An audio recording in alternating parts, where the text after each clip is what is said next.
விழுப்புரம் தொகுதியில் செருப்பு சின்னத்தில் சுயேட்சை வேட்பாளராக போட்டியிடும் உளுந்தூர்பேட்டையை சேர்ந்த அரசன் என்பவர் செருப்புகளை மாலையாக அணிந்து கொண்டு வாக்கு சேகரிப்பில் ஈடுபட்டார். தன்னை வெற்றி பெற வைத்தால் உளுந்தூர்பேட்டை ரயில் நிலையத்தில் அதிவிரைவு ரயில் நிற்க குரல் கொடுப்பேன் என்றும் உறுதியளித்துள்ளார்.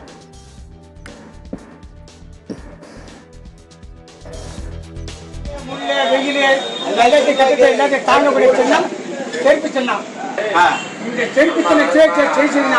பார்லிமெண்ட் போய் இந்த உளுந்தூர்பேட்டையில வந்து இந்த மாதிரி கட்டடமே இருக்காது.